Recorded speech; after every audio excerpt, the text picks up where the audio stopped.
मोदी को जेल हो जाएगा, मोदी को अपने किए का फल मिलने वाला है, मोदी को अपने कर्म का फल भोगना पड़ेगा। हिंदू मुसलमान में जो नफरत फैलाया है ना मोदी, उसका सबका सजा मिलेगा। मोदी को अदालत में घसीटा जाएगा, कानून मोदी का सब हिसाब करेगा। जो भी बुरा बुरा काम किया है मोदी, उसका सबका सजा मिले। कौन सा मोदी समझ रहे हो आप? अंजना ओम मोदी का बात कर रहे हैं हम। अंजना ओम मोदी, मैं हूं अंजना ओम मोदी पे भाई साहब एफआईआर के आदेश हो गए हैं। यूपी का अदालत एफआईआर का आदेश दे दिए हैं। वो जो रिटायर्ड पुलिस अफसर थे ना, आईपीएस अफसर रिटायर्ड अमिताभ ठाकुर, उसके शिकायत पे एफआईआर का ऑर्डर हो गए हैं। आप बता रहे हैं भाई साहब, हमारे अंजना ओम मोदी के तो 7.5 ही चल रहे हैं भाई साहब। जैसे हिंदी पखवाड़ा मनाते हैं ना, ऐसे चिंदी पखवाड़ा, चिंदी उड़ रहा है अंजना ओम मोदी का एक पखवाड़े से। 15-20 दिन हो गए हैं भाई साहब। और इसका शुरुआत बिजली से हुए थे, बिजली गिरने से भाई साहब। बिजली भाई साहब, ऐसा बिजली कड़के हैं, ऐसा बिजली कड़के हैं, आफत ही आफत आए जा रहे हैं। सबसे पहले तो हम जो बोल रहे हैं बिजली से हुए थे, इस बिजली से शुरुआत हुए थे, उसके बाद बिजली गिरे जा रहे हैं, बिजली जा रहे हैं भाई साहब। मैं बिजली वाली जो केमिस्ट्री की आपने भी बात करी थी, उस पर भी आऊंगी। बिजली कड़कती है, मतलब बिजली से हुए थे, बिजली गिरने से हुए थे इंसल्ट के बेइज्जती का शुरुआत। और फिर वो जो टैरिफ का जो फायदा बता दिए थे कि अमेरिका को नुकसान होगा, अमेरिका कोई पढ़ने वाला टैरिफ का, जो हम पे फर्क नहीं पड़ेगा। दूसरा जो बिजली गिरे थे ये वाला जो कि अमेरिका भारत पर जितना टैरिफ बढ़ाएगा उतनी ही महंगाई अमेरिका में बढ़ेगी। और फिर तीसरा वाला जो ये नेपाल में जो बेरोजगारी भ्रष्टाचार का न्यूज दिए थे, नेपाल का भ्रष्टाचार बेरोजगारी बताए थे, अपने देश का नहीं बताए आज तक। इसके वजह से इंसल्ट का बेइज्जती हुए जा रहे हैं, डंका फटे जा रहे हैं। उसी दिन से तीसरा वाला ही हुए थे। सब देखो भाई साहब। नेपाल में भ्रष्टाचार के कारण बेरोजगारी दर 10.71% है, जबकि युवाओं में यही बेरोजगारी दर 20% के पार है। और लास्ट वाला जिसके वजह से एफआईआर हुए हैं भाई साहब, यूपी का अदालत जो एफआईआर, चौथा बिजली चौथा बिजली भाई साहब, हिंदू मुसलमान में नफरत फैलाने को फेवरेट काम जो है, जो पापा सिखाए हैं अपने परी को, उसके वजह से चौथा जो के जरिए बताते हैं। बंटवारे के वक्त पश्चिमी पाकिस्तान और पूर्वी पाकिस्तान से कुल 83 लाख लोग भारत में आए थे, जबकि भारत से कुल 96 लाख लोग पाकिस्तान में गए। ये सब वीडियो दिखाएंगे आपको भाई साहब, और फुल वीडियो दिखाएंगे। पर उससे पहले आप हमको ये बताओ, देश में कानून का राज आ गए का? कानून का राज मतलब कानून का राज नहीं है का देश में? अब हिंदू मुसलमान में नफरत फैलाने पे भी एफआईआर होगा इस देश में। आज एक मोदी पे एफआईआर हो रहा है, कल को दूसरे मोदी पे भी हो सकता है। नफरत फैलाने को लेके, हिंदू मुसलमान में नफरत फैलाने को आज एक मोदी पे हो रहा है, अंजना ओम मोदी पे। तो भाई ऐसे तो कल को किसी और मोदी पे भी हो सकता है। ऐसे छोटे छोटे बात पे दंगा फैलाना, हिंदू मुसलमान में नफरत फैलाना, कपड़ा लत्ता से पहचान करना, शमशान कब्रिस्तान करना, इतना छोटा छोटा सा बात, अब उस पर भी एफआईआर होगा इस देश में। कानून का राज आ गए, कोई कानून का राज नहीं है का देश में।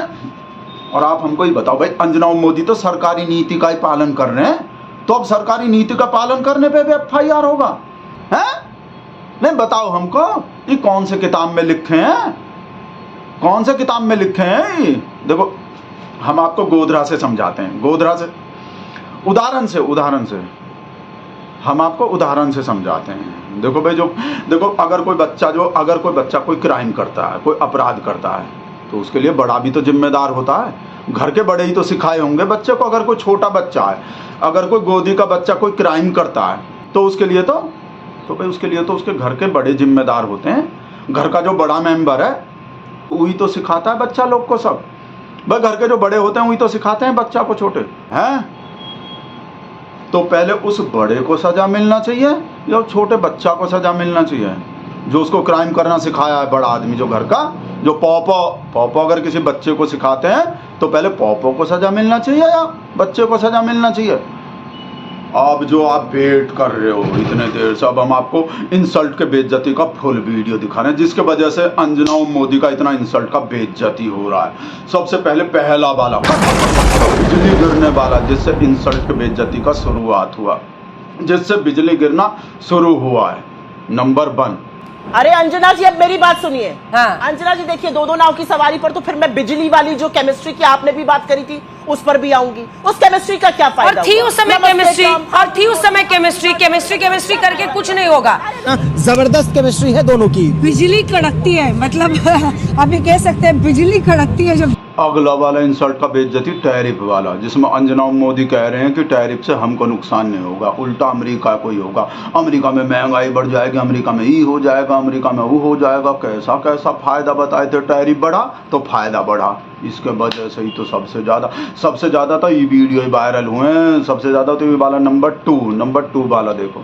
लेकिन यहाँ आपको ये बात पता होनी चाहिए कि अमेरिका भारत पर जितना टैरिफ बढ़ाएगा उतनी ही महंगाई अमेरिका में बढ़ेगी। असल में ये टैरिफ भारत को नहीं बल्कि अमेरिका में भारत का सामान खरीदने वाले लोगों को चुकाना होगा, उनको भरना होगा। और ये टैरिफ अमेरिका में महंगाई का एक बड़ा विस्फोट करेगा। इस वीडियो पे इतना इंसल्ट का बेइज्जती काहे हो रहा अंजना मोदी का, ही तो आपको पता ही है। अंजना मोदी तो बोल रहे थे हमारा कुछ नहीं होगा, हमारे यहाँ कुछ नहीं होगा, कुछ भी नहीं होगा।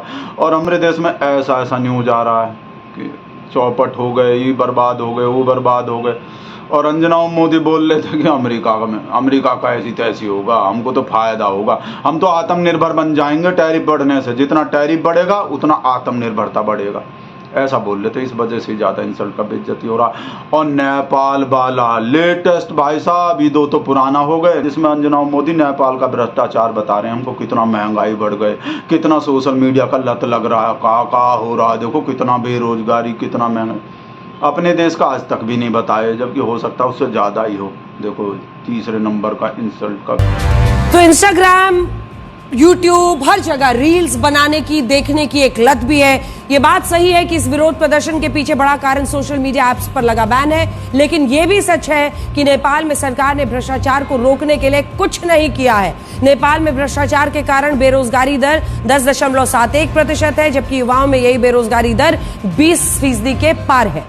आप खुद सोचिए, जब सरकार इन युवाओं को नौकरी नहीं देगी, ये पैसे कमाने के लिए सोशल मीडिया पर जाकर रील्स क्यों नहीं बनाएंगे, और क्यों इन्हें सोशल मीडिया की लत नहीं लगेगी।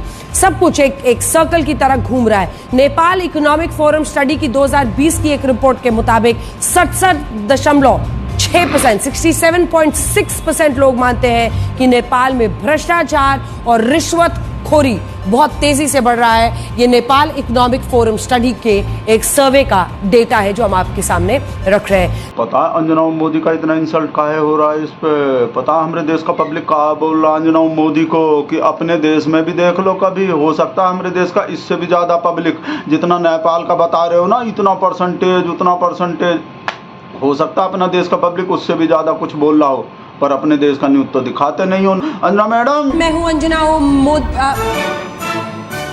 इस वजह से ज़्यादा गाली मिल रहा है भाई साहब कि अपने देश का तो कभी नहीं दिखाते, कभी इस देश का, कभी उस देश का, कभी उस देश का, कभी उस देश का। अब चौथे नंबर का इंसल्ट का बेइज्जती देखो। ये विभाजन का मकसद क्या पूरा हुआ 1947 में, यही हम पूछ रहे हैं। तो 96 लाख गए पाकिस्तान में और 83 लाख आए भारत में।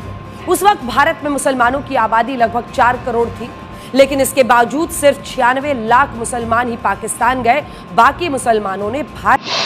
साहब इसलिए तो रोना आ रहे हैं हमको, ऐसे बात पे FIR हो रहा है। अब आप हमको कमेंट करके बताओ कि FIR के आर्डर के बावजूद अंजना मोदी का कुछ बिगड़ सकते हैं, बिगड़ेंगे कि नहीं? अंजना मोदी पे कोई कार्रवाई होंगे या दूसरे मोदी के तरह इस मोदी का भी कुछ नहीं बिगड़ेंगे? आप हमको कमेंट करके बताओ, हम वीडियो बंद कर रहे हैं भाई साहब।